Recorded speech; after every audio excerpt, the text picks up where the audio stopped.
They call it the great white shark. More powerful than 20 men. More fearsome than Moby Dick. The subject of a story and a legend of hate, so that from the very moment it is born, there will never be one good word said about it. The scent of a prey, a flick of that giant tail fin, and it slices through these waters at 35 miles an hour or more. They say it is well not to be around when the great white shark gets mean. But the hunter is also the hunted, and for fishermen, the great white one is indeed a grand prize. Men like Alf Dean, 3 times world record holder, using phenomenal skills and flimsy lines to bring in giants that may weigh a ton. Others hunt it too, but for a different reason. People like Ron and Val Taylor, former world spearfishing champions, husband and wife adventure team. Keen to know more about our world, they have long followed the great white shark. Lured on by the suspense, then the thrill of the chase, they have a story to tell such as no other people in our world today could.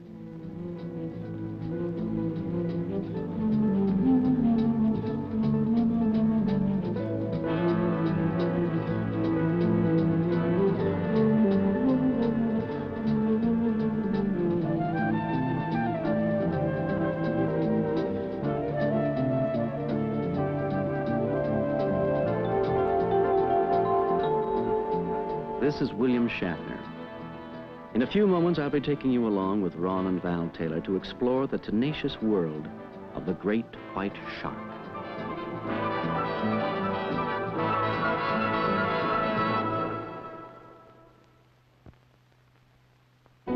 Off the lonely coasts of Australia, the great white shark abounds. He is elsewhere too, America, Europe, along the coasts of Africa, in practically all the temperate parts of our world. But it's here, in these waters, that Ron and Val Taylor have made their most breathtaking contact with him. For them, it all began almost 10 years ago, when Ron first stunned the world with a series of photographs that no one could quite believe. He had taken enormous risks to get them, it was true. A world champion skin diver, he had hung into the water, totally unprotected, just a tail fin away from what everyone regarded as the world's greatest killer. Since then, Ron and Val have been writing, photographing, and documenting for people everywhere their knowledge of this fearsome giant. This time, we're a part of their venture into inner space and the world of the great white shark. About 150 yards off a dangerous reef, the Temptation lies at anchor in 10 fathoms. She is specially rigged out for Ron and Val's pursuit of the great white shark. There is lots to be done. The lures are hung over her sides, huge chunks of animal flesh and pots of whale oil. And the steel cages are tossed overboard, lightweight steel baskets with buoyancy tanks secured to the waiting boats by a steel trace. It is to these cages that Ron and Val Taylor will entrust their lives, for when the sharks do come, as they surely will, the Taylors will enter these cages and submerge into the shark's world with only the thin strands of steel to protect them. While the preparations are going on, the lures are doing their job, leaking into the ocean an oily slick which will spread for miles and act as an infallible beacon for the ravenous sharks to follow. Although it may be a while, Ron and Val don't waste the time. These are the new shark darts. They haven't been tried yet. There will be dangers enough here without them being unprepared for what's in store.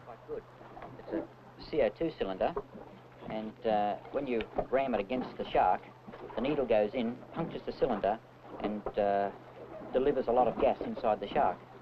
So they shouldn't like that. Checking through the safety equipment yet another time is a valuable precaution. Much of this gear is new and unfamiliar to them, especially Val. If they do strike trouble, the long harpoon can be a lifesaver. It works on exactly the same principle as a dart-like needle, injecting an enormous quantity of compressed air. The terrific burst of air bloats the shark, interferes with his ability to swim and to fight. And although this effect is only temporary, it usually lasts long enough for the unlucky diver to make good his escape. But they hope they will have no need of it. Val quickly grasps all the details on the new safety equipment, but it is reassuring for her when Ron produces an old and trusted friend, a .303 bullet fitted into an explosive head, long a favorite of divers all over the world. I'm pretty certain we won't have to use them, though. Finally, the identification tags. Ron harpoons these into the fins of the sharks they encounter. It is the scientific part of this expedition. Many experts believe the great white shark to be a true migratory species. Highly unpredictable in their appearances, large numbers of them will suddenly turn up somewhere, stay for a short while, and then just as suddenly disappear again. These important marker tags may yet tell us where these sharks come from and where they go. In the process, science will gain more information, and hopefully greater knowledge will lead to a safer life in the depths of inner space. Approximate weight and size of every shark to tag, and what the number on the tag is.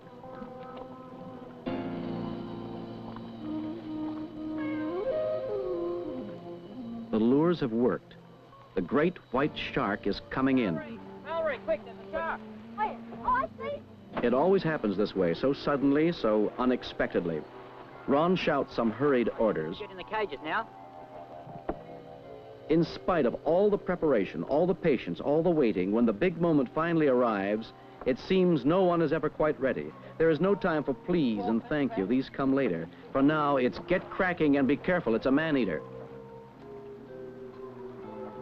When I first saw the white shark, I was standing on the deck of the ship, and I wondered how I would be able to get into the water with this ferocious creature.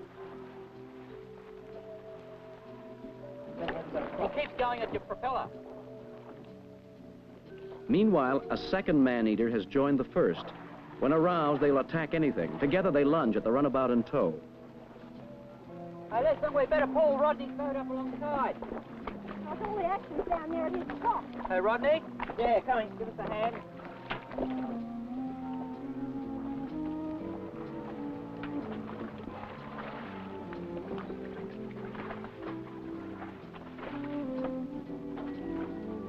He goes by many names. Australians call him the white pointer, and his relatives include the Atlantic porbeagle and the mako shark. He lives in the temperate waters of the world, including the west coast of the United States. But the shallow waters off Australia suit this ferocious giant very well.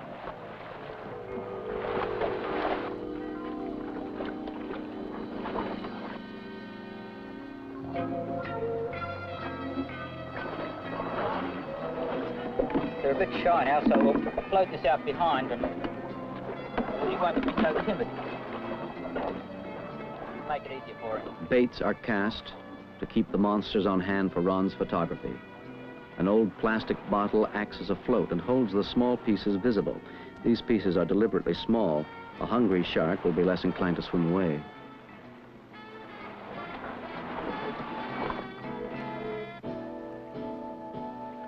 Apart from his belly, the great white shark is not really white at all.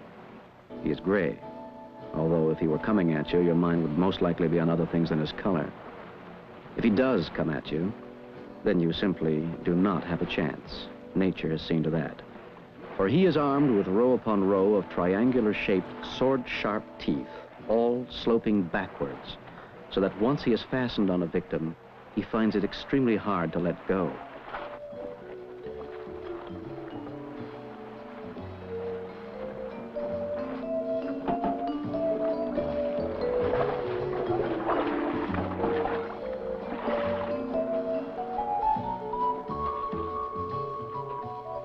To begin with, Ron just held the camera in the water, and when the shark swam by, he let it run.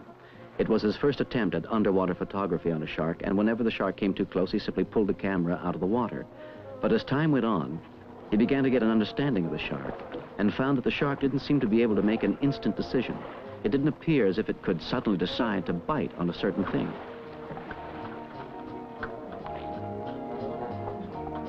When I first saw Ron photographing white sharks, he wasn't using a cage and he seemed to be taking a tremendous risk. But Ron's very careful. He never takes a risk unless it's really well calculated. As the shark comes in to bite on the carcass, you can see the eye go white.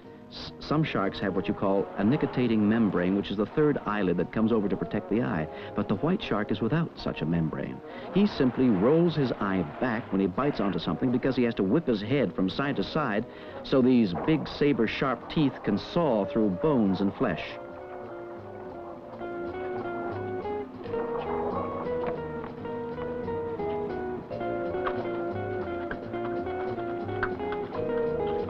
This is the moment when the tailor's theories on the great white shark are put to the test. Ron hangs into the water with no protection. His camera plunges deeply below the surface and only feet away from the head of the killer.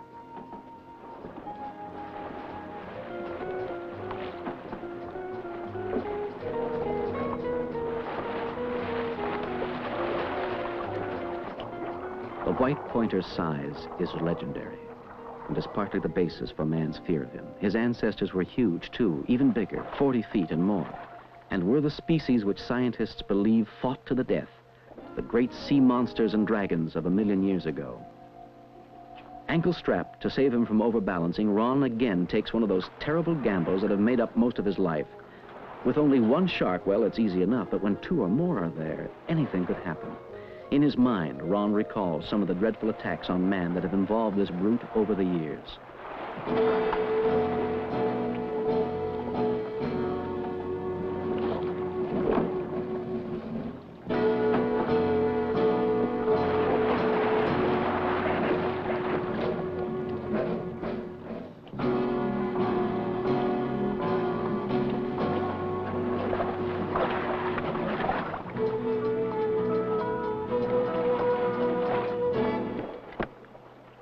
Tagging the sharks will hopefully give marine biologists valuable data on which to base further studies.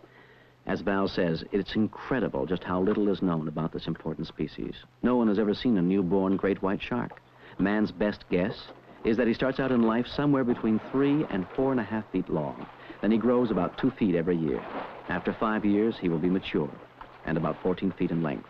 He can go on to grow even bigger, and there are stories of monsters of 30 feet and more occasionally being sighted.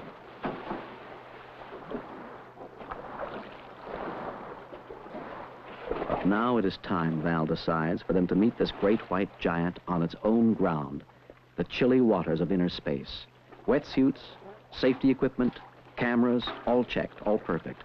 Ron leads the way, and with a little luck, he'll bring back pictures like never before. But in spite of the steel of the cage, it is still a calculated risk. Lots can go wrong. The very unpredictability of this shark is what makes it so monstrous.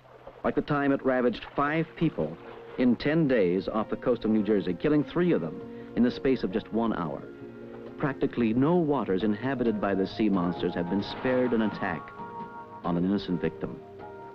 Although it seems to be swimming away now, and the waters appear as placid as a backyard swimming pool, Ron has that tingling feeling, some call it sixth sense, that tells him that to step from the cage now could bring a swift and ghastly death.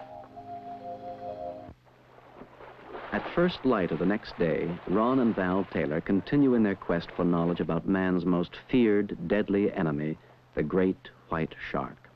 Each day presents new challenges and new dangers. Again, they have checked and rechecked all the gear. They enter the water together, spirited on by the suspense and thrills that accompanied their first pursuit of the giant white death almost 10 years ago.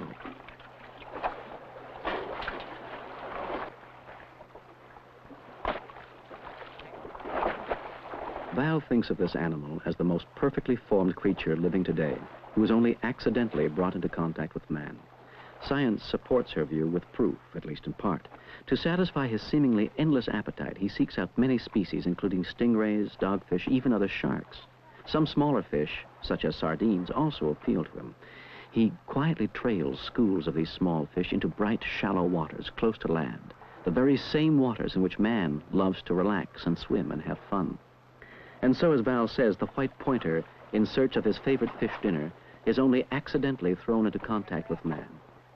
It is in this way, unexpectedly and with no warning, that the most tragic attacks of all have come about, frequently upon small children and often in only 3 feet of water.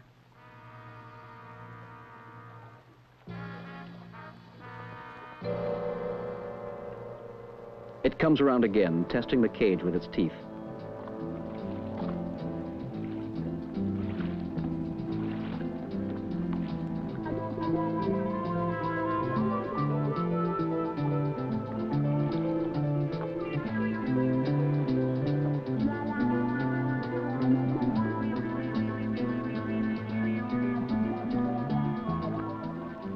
Possibly lacking good eyesight, it can miss a bait first time round. What it may lack in vision, however, it seems to make up for in its senses of taste and smell. Now it has the scent, and nothing will drive it away.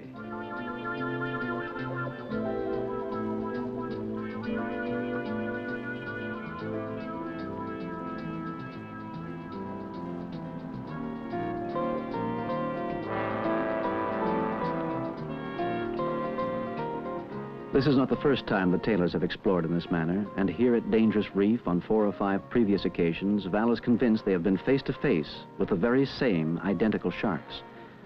After a while, they're not in any hurry to snap at the cage, she tells us. It's as though they have learned that it's not edible, but their curiosity can be a bit unnerving.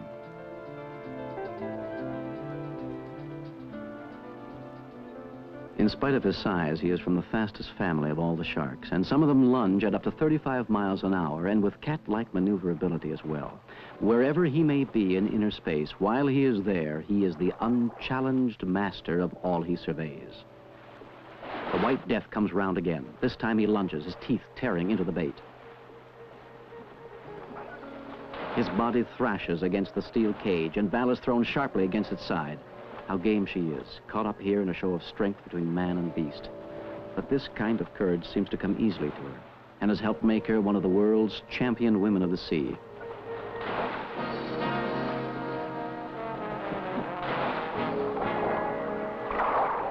Powerful, determined, it strikes at its target with dreadful ferocity.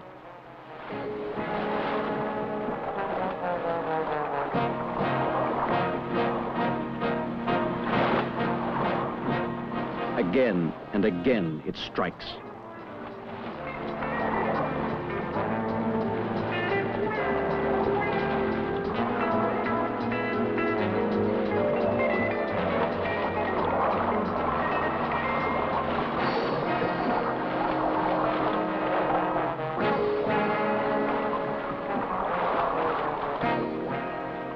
Nothing will deter it now.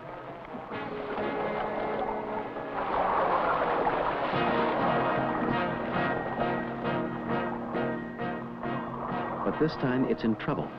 It's got itself caught up in the steel trace that secures the cages to the waiting boat.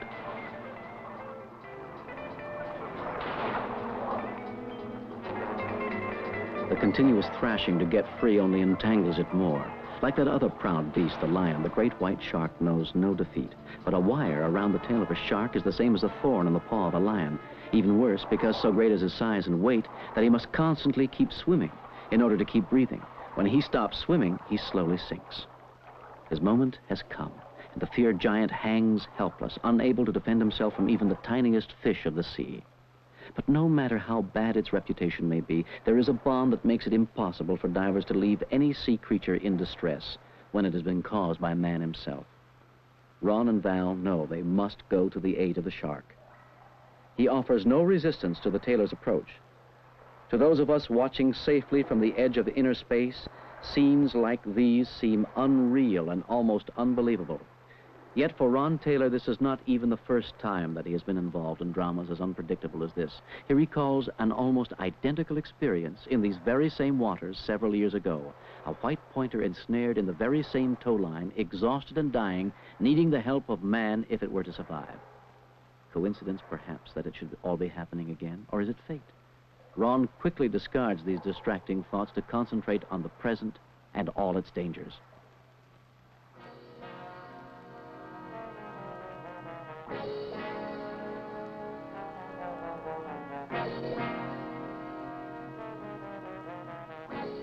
Out in the water now, with no cages to protect them, they continue to examine the injured shark.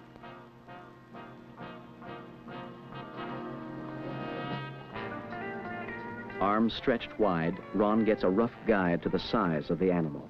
A little over 12 feet, about the length of an average bedroom.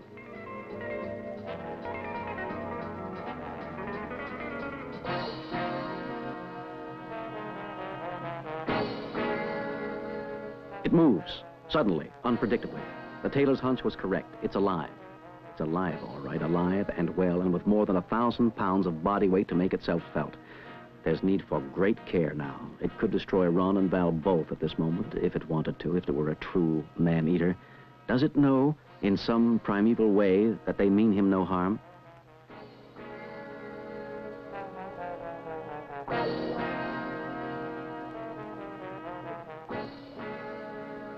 Determined to prove their point, they resolve to attempt to pilot him into shallow waters and free him from his entanglement.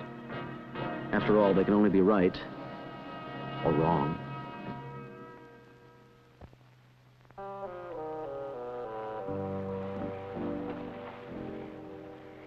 For the moment at least, it seems Ron and Val Taylor's faith in the great white shark has been justified. They have entered the water, and with the aid of buoyancy floats, they have managed to steer the Maneater into the shallower waters of Dangerous Reef, one of the long, low formations dotted along this coast, uninhabited save for a few seabirds and an occasional sea lion.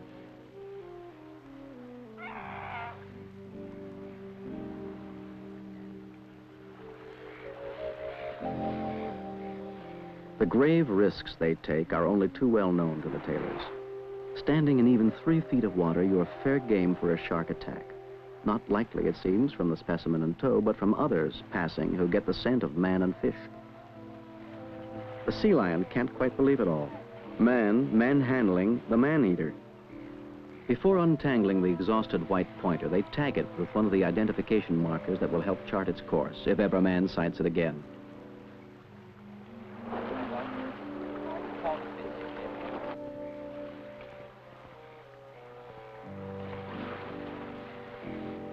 An unusual feature of the great white shark and others of his family is that they are more warm-blooded than most.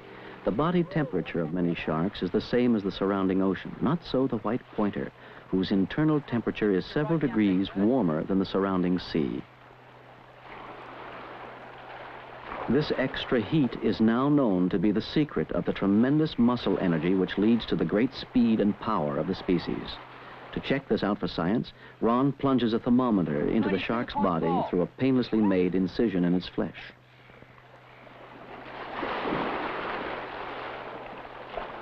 $22.55. Now they resuscitate the shark, rocking its head and forcing water across its gills to revive it.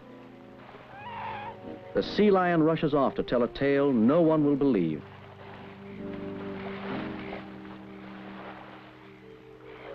Now, having freed him from the entangling cable that nearly cost him his life, Ron and Val walk the great white shark into the water and point him to freedom. It could clearly have torn them both to pieces if it were of a mind to. The Taylors take this as fairly convincing proof that he is not a man-eater in the truest sense of that word.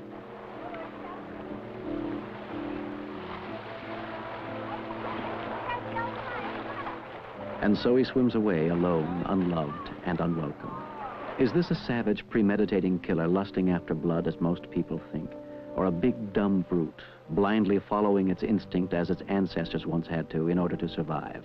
We may never know. As for Ron and Val Taylor, it's the end of another intriguing look at some of the mysteries of inner space.